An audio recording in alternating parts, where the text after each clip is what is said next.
नमस्कार, मैं हूं संजय शर्मा। आप देख रहे हैं 4 PM न्यूज नेटवर्क। जो इजराइल बड़ी बड़ी डींगे हाँकता था कि हम ईरान को खत्म कर देंगे, जो अमेरिका के ट्रंप साहब दावा करते थे कि अब ईरान खत्म हो गया, उनकी हवा खराब हो गई। हम लोगों की भाषा में हवा खराब होना कहते हैं, डर पैदा होना जिसको कहते हैं। तमाम मीडिया चैनल्स पे खबरें आ रही हैं कि इजराइल ने कहा ईरान से कि वो युद्ध विराम चाहता है। ईरान ने कह दिया कि अभी नहीं, अभी युद्ध जारी रहेगा। ये करारा तमाचा है इजराइल के मुंह पर, ये करारा तमाचा है ट्रंप साहब के मुंह पर, जो सोचते थे कि वो ईरान को डरा देंगे, धमका देंगे। मैंने पहले भी कहा कि मैं युद्ध के पक्ष में नहीं हूं, किसी बेगुनाह की जान लेने के पक्ष में नहीं हूं, लेकिन 82-86 साल के ईरान के राष्ट्रपति ने जो करके दिखाया, मेरा दिल सैल्यूट करने को मन करता है। वो इसलिए करता है कि एक इतना बुजुर्ग आदमी अपने देश की रक्षा के लिए किस तरह खड़ा हुआ। उन ताकतों के जो विनाशकारी ताकतें हैं, जो दुनिया को अपनी सत्ता के दम पर मिटा देने का दम रखती हैं, उनके घमंड को किस तरह इस ईरान के राष्ट्रपति ने तोड़ दिया। कह रहा है कि अभी युद्ध विराम नहीं, लड़ लो पहले, तुम, हम बताते हैं तुम्हें लड़ाई कैसे होती है। खेल क्या है, ईरान के पीछे ताकत क्या है, ईरान किस तरह से इन ताकतों को मुंहतोड़ जवाब दे रहा है। मैं लेके चलता हूं आपको राशिद जहीर के पास। बहुत अध्ययन करते हैं, ईरान इजराइल के पत्रकारों से बातचीत करते रहते हैं। सुनिएगा, एक रोचक बातचीत है और भक्तों के दिलों पे आज सांप लौट रहा होगा जब उन्होंने सुना होगा कि उनका आका देश इजराइल सरेंडर कर चुका है। सरेंडर पे मैं और ज्यादा बातें नहीं करूंगा, वरना अर्थ का अनर्थ हो जाएगा। आप जानते हैं आजकल सरेंडर को लेके क्या क्या चल रहा है। चलते हैं राशिद जहीर के पास। आपसे रिक्वेस्ट है चैनल को सब्सक्राइब करना और ज्वाइन करना ना भूलें। सुनते हैं क्या कह रहे हैं राशिद जहीर। राशिद जी, मैंने कुछ दिन पहले आपसे कहा था कि मैं युद्ध के पक्ष में नहीं हूं, मैं बिल्कुल नहीं चाहता कि किसी भी बेगुनाह की हत्या हो, लेकिन मैंने आपसे कहा था कि मैं 82-86 साल के आदमी का मुरीद हो गया। इस उम्र में ये हिम्मत, ये जज्बा, अपने देश की एकता अखंडता के लिए अपने आप को कुर्बान करने का फैसला, और जो ईरान के राष्ट्रपति ने कहा किया, मरते सब हैं, जिंदा कोई नहीं रहता दुनिया में, लेकिन कुछ लोग इतिहास बनाते हैं। और ईरान ने बड़ी बड़ी ताकतें जो समझती थी कि वो दुनिया को झुका सकती हैं, उनके गाल पर करारा तमाचा मारा है। मैं आज एनडीटीवी की खबर देख रहा था, उस पर चल रही थी कि इजराइल ने ईरान को युद्ध विराम का प्रस्ताव भेजा है और ईरान ने कहा कि अभी युद्ध विराम नहीं होगा। मतलब जब अमेरिका ने भी ईरान पर बम बरसा दिए, इजराइल ने भी पूरा अटैक कर दिया, लेकिन इसके बावजूद अमेरिका को लगता था कि उसके जहाज आएंगे, 3-4-5 बम गिराएंगे और डर जाएगा ईरान। लेकिन ईरान ने कह दिया कि इजराइल से कि अभी युद्ध विराम नहीं होगा, युद्ध जारी रहेगा। मैं बड़ा हैरान हूं, मैं जानना चाहता हूं, चूंकि आप बहुत स्टडी करते रहते हैं इन तमाम देशों की, ये कलेजा, ये हिम्मत कहां से आई ईरान के पास। और अमेरिका के लिए इससे ज्यादा अपमानजनक बात क्या होगी कि ईरान पलट के वार कर रहा है और कह रहा है कि अभी युद्ध विराम नहीं होगा, अभी तो और कुछ बाकी है। राशिद भाई। सर, एक उर्दू की मिसाल है कि सब्र करने वाला आदमी जो होता है ना, घुड़सवार, वो कभी गिरता नहीं है, और जो जल्दबाज होता है वो कदम कदम पे गिरता है। तो ईरान के जो ये सुप्रीम लीडर हैं, इनके बारे में तो सर एक जमाने से मालूम, जब ये राष्ट्रपति थे उस वक्त से इनकी जो है पूरी एक बात दिखाई देती थी कि ये ईरान को किस जगह लेकर जाना चाहते हैं। 79 में जब, सर मैं आपकी बात बिल्कुल ठीक है, वॉल स्ट्रीट जर्नल ने छापा है कि अमेरिका के जरिए इजराइल ने जो है अब सीज फायर का मामला करने की बात की है, सऊदी मुल्कों के बीच में डाला गया है, इसमें कोई दौर, मैं इसी पर आऊंगा। लेकिन मैं आपको बताना ये चाहता हूं कि 79 में जब ये आयतुल्ला खुमैनी जो पहले वाले थे, जब ईरान में आए और वहां का वो जो बादशाह था भाग गया, तो बहुत सारे लोगों का कहना था कि इन मुल्लों से संभलेगी नहीं है। लेकिन सर दुनिया ने देखा कि ईरान ने क्या क्या काम किए हैं। तमाम के तमाम वो होने के बावजूद भी, सैंक्शन लगने के बावजूद भी, ईरान ने क्या क्या किया। हमारे यहाँ एक विमला पाटिल बहुत पुरानी लेखक थी सर, मुझे बात याद आ जाती है, उन्होंने सर ये लिखा अपने अखबारों में, हालांकि विमला पाटिल बड़ी शानदार बुकर प्राइज जीत चुकी थी, उस जमाने में लिखा कि तेहरान की सड़कें, मैंने पहले भी आपके सामने कहा, ऐसी बना दी गई हैं जैसे पेरिस की सड़कें शर्मा जाए। ये तो खैर एक अलग चीज है। एक चीज मैं आपको ईरान के बारे में और बता दूं कि ईरान के अंदर चूंकि पर्दा सिस्टम आप जानते हैं, तो वहां एक मसला बना सर उसी जमाने में कि हमारे यहाँ लेडीज का जब ऑपरेशन होता है तो वहां सर्जन लेडीज नहीं है। तो उन्होंने कहा भाई अभी मजबूरी है, जो जेंट सर्जन है अभी उसी से कराएंगे, लेकिन कुछ साल बाद हम ऐसा मामला बना देंगे कि हमारी महिलाएं जो हैं वो लेडीज सर्जन से ही सर्जरी कराएंगी। और आज ईरान के अंदर सर कोई भी महिला इजीली अवेलेबल हो जाती है उसके लिए लेडी सर्जन। ये ईरान की बात है। लेकिन मगरिबी मीडिया यानी कि ये दूसरे मीडिया ऐसी बातें बताते नहीं। अब आते हैं सर टॉपिक पर। तो सर इस आदमी ने क्या कर दिखाया है, इसका सब्र तहम्मुल इसको गिरने नहीं दे रहा है। तो बात यह है कि अब वॉल स्ट्रीट के जनरल के मुताबिक हालांकि ईरान पे आज बहुत बड़े हमले हुए हैं सर, बहुत बड़े हमले। मैं कहता हूं बहुत बड़े हमले क्या कि 100 स्ट्राइक्स तो विद इन 2 आवर्स, 1 घंटे में कर दी गई, जो अल जजीरा की रिपोर्ट है। लेकिन वॉल स्ट्रीट जनरल की शाम की खबर तमाम खबरों को खत्म कर देती है जब पता यह चला कि अमेरिका के माध्यम से इजराइल ने यह संदेशा भिजवाया है कि साहब जरा अब हम कान पकड़ लेते हैं। कान तो मैं कह रहा हूं, लेकिन उनकी हालत खराब हो गई। अब अमेरिका के जो पिट्ठू हैं सऊदी मुल्क, उनके पास मैसेज पहुंचा कि बात करो। तो ये तो बिल्कुल कन्फर्म है, कई सारे अखबारों ने छापा और इन्हीं के अखबार छाप रहे हैं। लेकिन उस तरफ से जो जवाब आया सर, उनका कहना यही है कि ये खत्म तो अब हम करेंगे। क्योंकि उनके विदेश मंत्री जो पुतिन से मिल रहे हैं सर, उसका पूरा स्टेटमेंट अभी आया नहीं है। वहां पर लोग सुबह से बता रहे हैं बातें, मैं उस पर बड़ी बराबर नजर रखे हुए हूँ। पुतिन का जो स्टेटमेंट है वो थोड़ा टुकड़ों में है। उन्होंने पूरी तरह से उनको जो है आश्वस्त किया है। और सबसे बड़ी खबर से इसमें यह है सर कि खामनेई साहब का लेटर लेकर विदेश मंत्री पहुंचा है रूस, और वहां पर लेटर दिया है पुतिन को। अब चूंकि पुतिन के साथ एक दिक्कत है सर, जो इतने दूसरे मीडिया है वो ये कह रहे हैं कि बस आकर के रूस जो है तबाह कर देगा। रूस ऐसा नहीं करेगा। 16 लाख लोग दरअसल इसराइल के अंदर रूसी हैं। और अभी आपने 4-5 रोज पहले सुना होगा कि रूस के पुतिन का बयान ये आया था कि हमारी जबान बोलते हैं ये। 1948 में जब ये बना था सर, तो उस जमाने में तमाम ये इसराइली जो बाहर के नए आए थे, वहां रहते थे, वो तो सब जो है रशियन ही बोला करते थे, रूसी बोलते थे। तो उनका वो डायरेक्ट हमला तो इसराइल पे नहीं करेगा, लेकिन उसने ये आश्वस्त कर दिया है कि आपको क्या क्या चीजें चाहिए। एक चैनल के मुताबिक तो सर उन्होंने कहा भाई हमें इस तरह की चीजें चाहिए कि अमेरिका और इसराइल का जितना भी ये सिस्टम काम करता है, हम उस पर किस प्रकार से अपनी जेर गिरफ्त में ले लें, पता चल जाए कि ये क्या क्या करने वाले हैं। क्योंकि रूस इस मामले में बड़ा माहिर है सर। रूस ने इस बारे में बड़ी तरक्की की है, रूस का दुनिया में नाम है। उसने वो पूरी की पूरी एक्सेस देने की बात की है। और जो भी उन्हें उसने कहा कि सिर्फ मुझे ये बताओ मुझे मदद क्या करनी है। और उसने एक अल्फाज ये कहा कि तुम्हारा दुश्मन और मेरा दुश्मन एक है। अब वो अमेरिका की बेसिस पे हमला ही कराना चाहता है ईरान के माध्यम से, लेकिन ईरान बहुत समझ के चल रहा है। अब ये वाली जो बात निकलकर जब से आई है कि इसराइल जो है थोड़ा बात करना चाहता, अमेरिका ने तो कल ही क्लियर कर दिया था। मार्को रूबियो ने कहा कि ये लड़ाई का बढ़ाना और लड़ाई का खत्म करना, ball is in your court. Tehran को बोला उसने, मार्को रूबियो ने। और खुद ट्रंप साहब ने कह दिया था कि हमारी तरफ से मामला खत्म हो गया।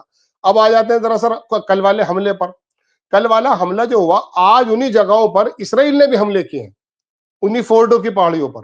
अब अगर वो कल तबाह बर्बाद हो चुकी थे, तो फिर इसराइल को जरूरत क्या पड़ी है।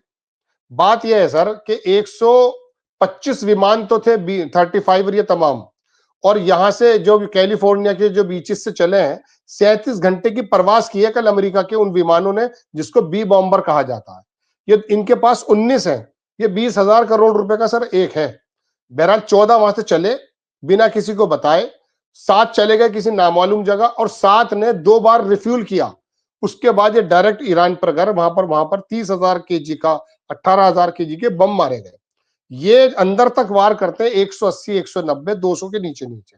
अब सर वहां पर वो है 250, 300, कोई 600 बताता, कोई 500 बताता है। और वहां पर जो हमले हुए हैं ऊपर से तो वाकई देखे गए जो अब जो सैटेलाइट इमेजेस आई हैं। लेकिन सर दूसरी मीडिया ने यह बताया है कि यहां तो यूरेनियम ही नहीं है।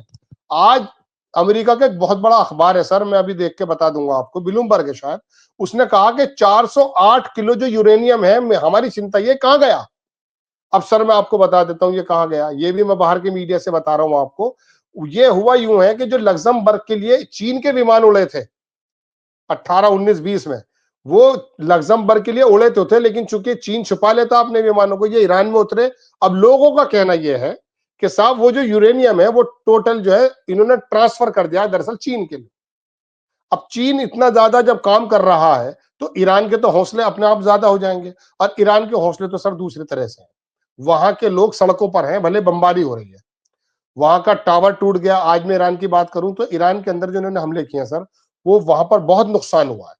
जो इसराइल का टाइम्स ऑफ इसराइल है, वो ये लिख रहा है कि IRGC जो ईरान का रिवोल्यूशन गार्ड है, उसके एक ही झटके में 100 लोग मार दिए गए। उनका कहना तो ये है। अब चूंकि ईरान के अंदर इंटरनेट बहुत ज्यादा नहीं है तो बहुत खबरें नहीं आ पा रही हैं, लेकिन उनका नुकसान फिर भी निकल कर आया।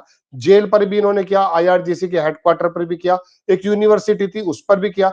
और एक क्लॉक टावर, ये जो सुप्रीम लीडर है 2017 में या 16 में मेरे ख्याल से इन्होंने उसको बनाया था, और इन्होंने कहा था 25 साल का समय है, दरअसल इसराइल खत्म हो जाएगा, उसको भी उड़ा दिया इन्होंने। लेकिन बाद में फिर ईरान ने जो हमला किया है सर, तो उसके अंदर यह हुआ कि 8,000 घरों के अंदर अब इसराइल के अंदर लाइट नहीं है, खत्म हो गई। उन्होंने बिजली के स्टेशन उड़ा दिए हैं, हाइफा को फिर दोबारा हिट कर दिया है, और बहुत सारी जगहों पर ईरान ने नए नए मिसाइल्स मारे हैं। आज मिसाइल्स की डिटेल भी दी है ईरान ने। तो ये टोटल सिनेरियो है। तो अब ईरान जो है सर, अगर उसे वाकई, जैसा कि अभी मैंने कहा ना, रूस की खबरें आनी बाकी हैं, ये शुरुआती बातें बताई, अगर रूस की तरफ से, क्योंकि रूस खाली अपना आप नहीं कहेगा, चीन कहेगा उससे कि ये देना ये नहीं देना। चीन डायरेक्ट तो आता नहीं है लड़ाई में, वो रूस को डिक्टेट करेगा कि आप ये दीजिए ये दीजिए ये दीजिए, तब जाकर के कुछ काम बनेगा। एक खबर सर सीरिया से आ रही है, वो हालांकि पुष्टि हम नहीं कर रहे अभी, लेकिन सीरिया की एक बेस पर हमला हुआ है अमेरिका की।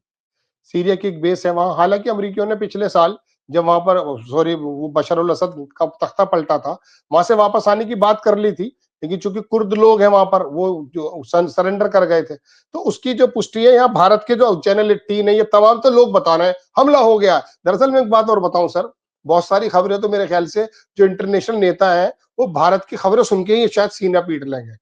यहाँ मैंने देखा सर, जितने भी मैंने जब सुना दोपहर के सीरिया पे हमला हो गया, तो मैंने देखा, तो यकीन मानिए मैंने ये सर्च किया गिरोह पे जाकर के कि कोई विदेशी संस्थान का मुझे लिंक मिल जाए जो ये बताया कि सीरिया पे हमला हुआ है। सर दुनिया के सारे अखबार बंद है। हाँ, एक मेहर न्यूज एजेंसी है ईरान की, उसने तो इस बात को कहा, लेकिन वो किसी और ने नहीं किया, वो छोटे मोटे जो बम मार देते हैं इस तरह का हमला हुआ। यहाँ का मीडिया ये परेशान है कि बस हम अमेरिका को ये बता दें कि तेरी बेस पे हमला हो गया है, अब तू ईरान को खत्म कर दे। अब क्योंकि उसने अल्टीमेटम दे रखा है कि अगर हमारी बेसेस हिट हुई तो हम हमला करेंगे। अब मगर वो बात यह है कि वो हिंदी नहीं जानते ट्रम्प साहब। अगर वो हकीकत में ये पढ़ लेना कि 35 मिनट की बात, ये कह रहे हैं कि 35 मिनट, सर उसकी 35 मिनट की बात ही नहीं हुई है। ट्रम्प साहब थोड़े इतने ज्यादा दिखाने वाले आदमी हैं, वो मिनट मिनट में बातें करते हैं। इस मुलाकात का उन्होंने कोई ज्यादा जिक्र नहीं किया कि मोदी को मेरी बात हुई है, ये 35 मिनट बताए जा रहे हैं। तो बात ये कि ये हिंदी, ये जो हमारा गोदी मीडिया, सर मैं प्रिंट मीडिया की बात भी कर रहा हूँ, इतना ज्यादा चीख रहा था सर मुझे। और वहां पर सर हो सकता है कोई कबूतर ही गिरा हो, सीरिया में कोई बड़ा हमला नहीं हुआ। ये चाह रहे हैं कि किसी प्रकार से अमेरिका की बेस पर हमला कर दे ईरान, और उसके बाद फिर ये सुलटा देगा। जी हाँ, वो तो पूरे देश ने देखा था कि इस्लामाबाद पे कब्जा हो गया, कराची पे कब्जा हो गया, लाहौर में सेना घुस गई, पाकिस्तान खत्म हो गया, पाकिस्तान के सेना अध्यक्ष बदल दिए गए हैं, भाग गए हैं राष्ट्रपति। ये तमाम चीजें हमारे बड़े बड़े चैनलों पर दिखाई गई। सुधीर चौधरी जी उस समय में एक टाइम में बहुत क्रांति किया करते थे, आजकल सरकारी चैनल पे क्रांति कर रहे हैं वो। इस तरह के तमाम गोदी मीडिया के पत्रकार हैं जो इस तरह की खबरें फैलाने में माहिर हैं। लेकिन आप सही कह रहे हो कि हिंदी की खबरें वहां पे जाती नहीं है, इसलिए उनको, ट्रंप को पता नहीं चलता है। वरना कहें कि इतनी क्रांति की बातें तो मैं भी नहीं करता हूं जितना ये गोदी मीडिया कर रहा है। लेकिन इस पूरे युद्ध में एक चीज सामने निकल के आई कि जो अमेरिका की दादागिरी थी, जो ट्रंप की रणनीति थी, ट्रंप की राजनीति थी, उसको बहुत बड़ा धक्का पहुंचा है। अमेरिका में कई जगह पे ये विरोध प्रदर्शन शुरू हुए हैं, क्योंकि एक बार अमेरिका देख चुका है, पहले भी सद्दाम हुसैन के बाद अफगानिस्तान में जिस तरह सैकड़ों की संख्या में अमेरिकी सैनिक शहीद हुए, उनके शव लाए गए थे, तब भी बड़ा विरोध था कि अमेरिका में कि इस युद्ध का मतलब क्या है, अमेरिका को क्या जरूरत है। मैं ये जानना चाहता हूँ राशिद की, क्या जरूरत थी अमेरिका को ईरान में बम गिराने की? क्या अमेरिका को लग रहा था कि उसकी दादागिरी कुछ कम है, उसका प्रभाव कुछ कम हो रहा है? जरूरत क्यों आन पड़ी कि जाके और ईरान पे बमबारी कर दे? इसके पीछे आपको क्या लगता है? सर, इसके बारे में अगर मैं आपको एक ऐसी बात बताऊं जो अभी तक हिंदुस्तान के किसी भी संस्थान पे नहीं है, और वो मैं साबित कर दूंगा कि अमेरिका के सोशल प्लेटफॉर्म्स पे खबरें ये चल रही हैं कि अभी 1.5 महीने पहले ईरान के बारे में नेतन्याहू से ट्रंप ने यह कहा कि आप जरा लिमिट में रहिए, हमारी जो बातचीत चल रही है उसमें ईरान भी शामिल है। आप यकीन मानिए नेतन्याहू को लकवा मार गया था कि मैं तो इसे अपना आदमी समझ रहा हूं, इसने तो हर बात में, वो जो बातचीत चल रही थी ना उन दिनों गाजा को लेकर के, उसमें ईरान भी शामिल है।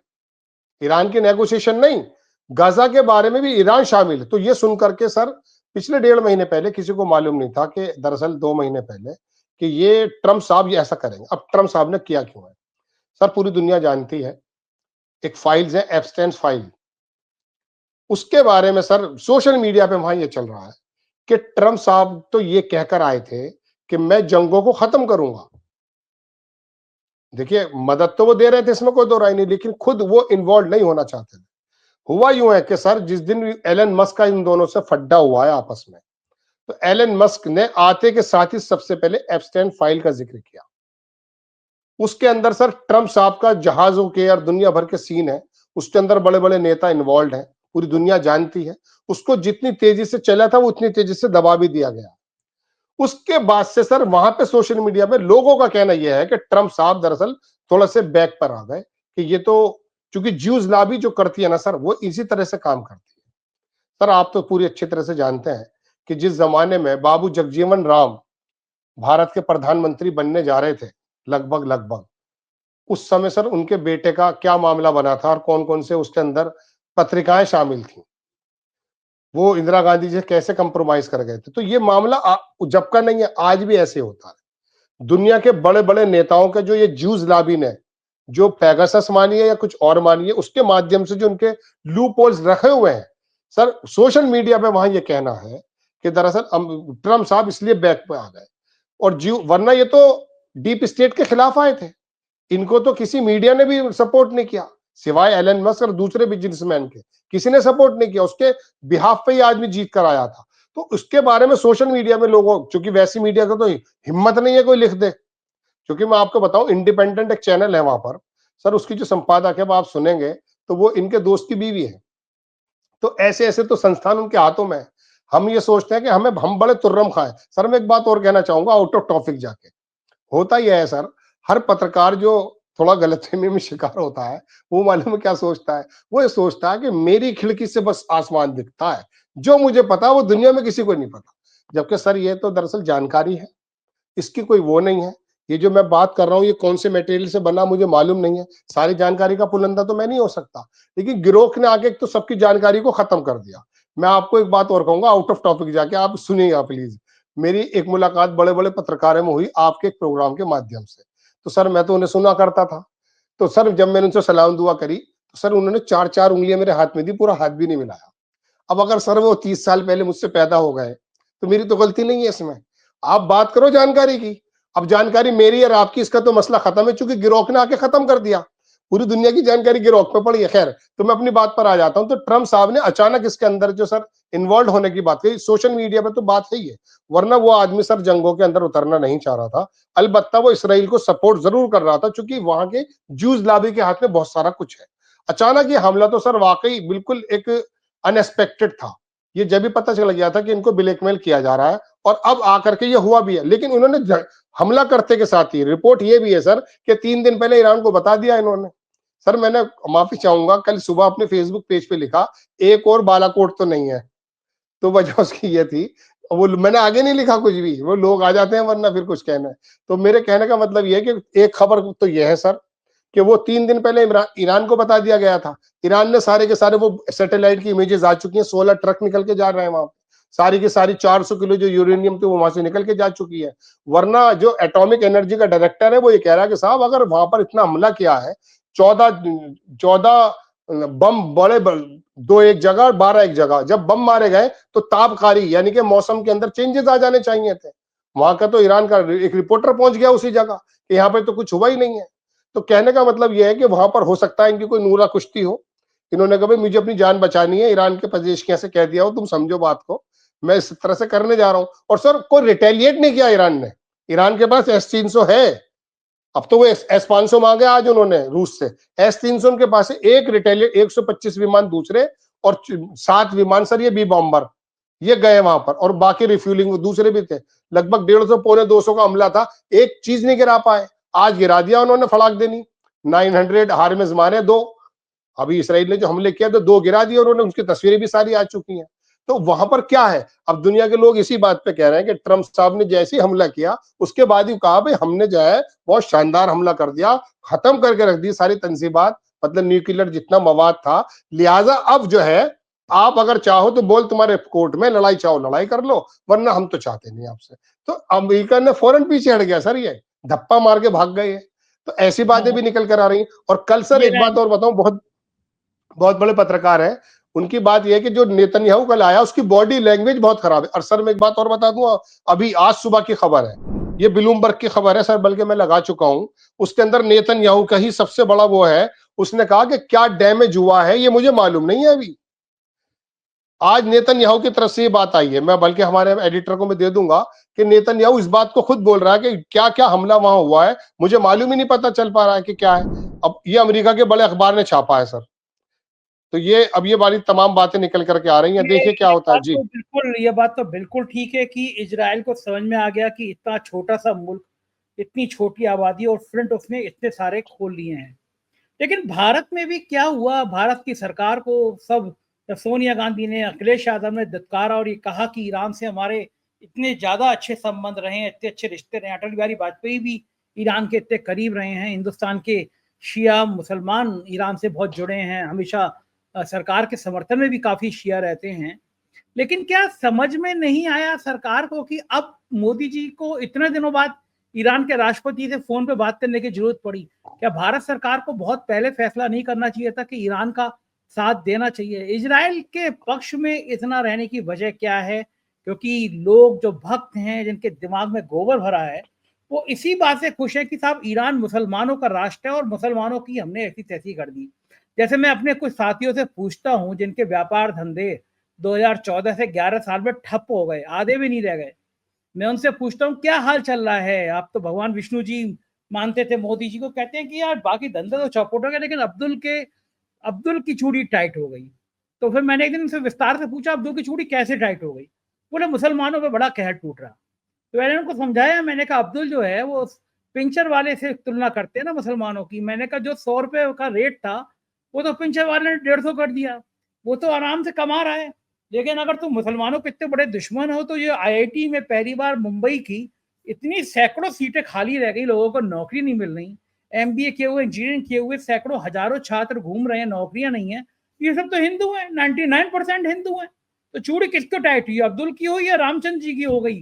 रामचंद्र जी मैंने नाम उदाहरण दिया, भगवान रामचंद्र जी नहीं, रामचंद्र नाम भी होता है। मुझे इसलिए याद रहा कि कल ही एक विधायक मिले, उनका नाम भी रामचंद्र था, तो मुझे उनके नाम से एकदम अचानक मेरे मुंह से नाम निकला, बदला भक्त इसी पे ट्रोल कर दे कि मैंने भगवान को कह दिया। तो ये मैं कह रहा चूड़ी किसकी टाइट हुई, संजय शर्मा की हुई, राहुल की हुई या फिर अब्दुल की हुई? लेकिन लोग भक्त खुश है साहब, ईरान को तहस नहस कर दिया। अब आज जब इजराइल ने लगभग माफी मांगी है, इस तरह की खबरें चल रही हैं, बड़े बड़े चैनलों पे चल रही हैं, एनडीटीवी तो मैंने खुद देखी थी चलते हुए, तो क्या लगता है कि भक्तों के दिल पे क्या सांप लौट रहा होगा कि यार ईरान तो बहुत भारी पड़ गया, ईरान ने आखिर ऐसा क्यों कर दिया? क्या लग रहा होगा उनको? सर मैं आपकी बात का जवाब देने की थोड़ी जसारत करूंगा, लेकिन वो चीज मेरे हाथ में आ गई, हम अपने लगा भी देंगे। इसमें ब्लूमबर्ग की रिपोर्ट है सर ये, और ब्लूमबर्ग लिखता यह है कि Netanyahu says Iran nuclear site damage as full result unknown.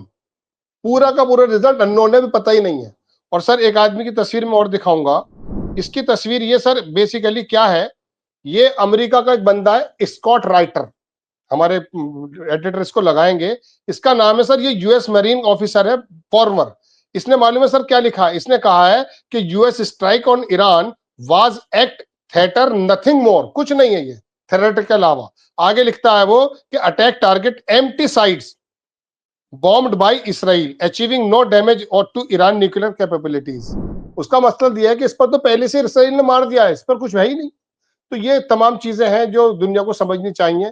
खुद नेतन्याहू उस वाले हमले से खुश नहीं है, लेकिन हमारे यहाँ जो खुश हैं सर, एक साहब ये कह रहे थे कि चीन की तरक्की का राज मालूम है क्या है?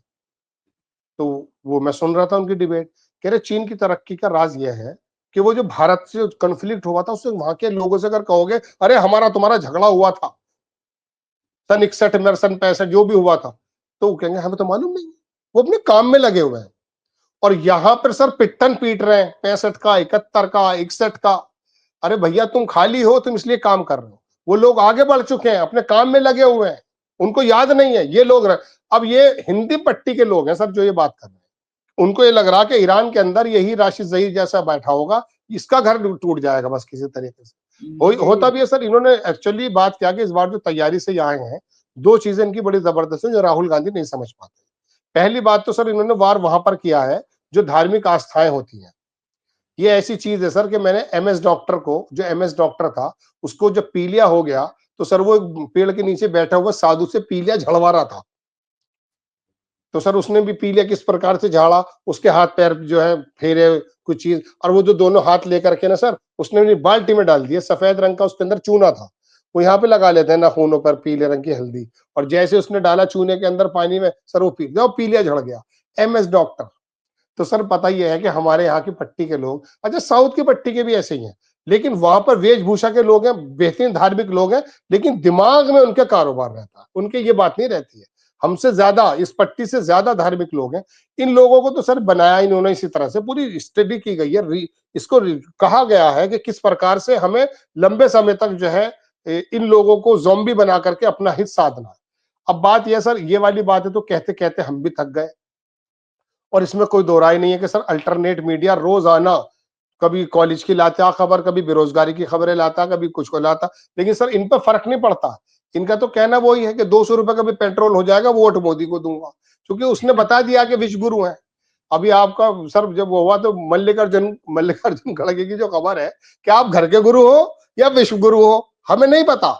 आप ये बताओ कि जो भारत रोल अदा करता था कूटनीति में, जियो पॉलिटिक्स में, आप कहां पर हो? सर हम रोल अदा करते थे, और आज हमें किसी मंच पे बुलाया नहीं जा रहा है, इस तरह के तो हम विश्व गुरु हैं। हम लोगों का ये पासपोर्ट की रैंकिंग भी इतनी गिर गई है कि हम लोगों का भारत के सीना के लोग यहीं पे चौड़ा हो रहे हैं, लेकिन पासपोर्ट की गिरती हुई रैंकिंग बता रही है कि हम दुनिया में कहाँ खड़े हैं। बहुत बहुत शुक्रिया राशिद जी, आप इतनी जानकारी दी, थैंक यू। तो ये थे राशिद जहीर, पूरी बातचीत आपने सुनी, मुझको यकीन है बातचीत पसंद आई होगी। और यही बात है कि मैं कहता हूँ हमेशा इतिहास उन लोगों का लिखा जाता है जो युद्ध करते हैं, जो सरेंडर करते हैं, उनके इतिहास नहीं लिखे जाते। शुक्रिया आपके इस प्यार के लिए, थैंक यू।